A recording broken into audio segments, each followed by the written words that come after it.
শবে কদরের রাতের নামাজের নিয়ম কি? শবে কদরের রাতের নামাজের কি নিয়ম? কয় রাকাত পড়বেন?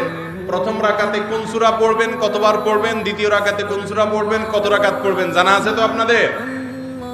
জানা নাই? একজনও জানেন না? ইন্না লিল্লাহি ওয়া ইন্না ইলাইহি রাজিউন। হাজার হাজার মানুষের বিশাল সমাবেশ, আপনারা একজনও শবে কদরের নামাজের নিয়ম জানেন না? এটা তো খুব খারাপ কথা ভাই, নিয়ম তো জানতে হবে।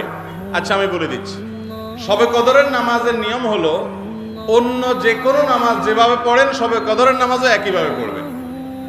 এই হলো শবে কদরের নামাজের নিয়ম। এমন কোনো কথা নাই যে শবে কদরের নামাজে প্রথম রাকাতে সূরা ফাতিহার পর অমুক সূরা এতবার পড়তে হবে, দ্বিতীয় রাকাতে ততবার পড়তে হবে, এরকম কোনো কথা কোরআন হাদিসে।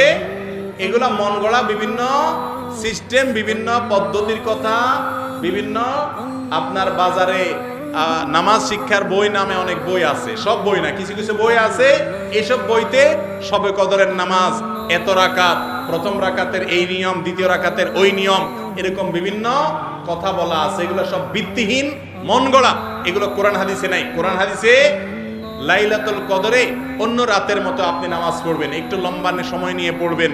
যে কোনো রাতের নামাজ, তাহাজ্জুদের নামাজ লম্বা সময় নিয়ে পড়তে হয়, দীর্ঘ রাকাত, দীর্ঘ রুকু, দীর্ঘ সিজদা, আস্তে আস্তে তেলাওয়াত, আস্তে আস্তে তাসবিহ এবং সময় নিয়ে পড়বেন।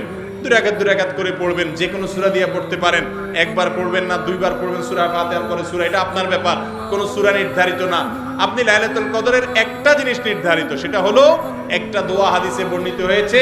আম্মা জান আয়েশা রাদিয়াল্লাহু তাআলা আনহাকে নবী করিম সাল্লাল্লাহু আলাইহি ওয়াসাল্লাম শিক্ষা দিয়েছেন, তুমি যদি লাইলাতুল কদর পাও তাহলে দোয়া করবা। কি দোয়া? আল্লাহুম্মা ইন্নাকা আফুউন তুহিব্বুল আফওয়া ফাআফু আন্নী। আল্লাহ আপনি ক্ষমাশীল, ক্ষমা করতে ভালোবাসেন, অতএব আমাকে ক্ষমা করে দেন। ক্ষমা করতে ভালোবাসেন, অতএব আমাকে ক্ষমা করে দেন। এই দোয়া পড়বেন লাইলাতুল কদরে। এছাড়া আল্লাহর কাছে যে কোনো দোয়া করবেন, দুই রাকাত করে নামাজ যতটুকু পারেন তৌফিকুল্লাহ পড়বেন। কোনো সূরা কেরাত নিয়ম নির্ধারিত নাই। সারা রাত আপনি দোয়া করবেন, ইবাদত করবেন।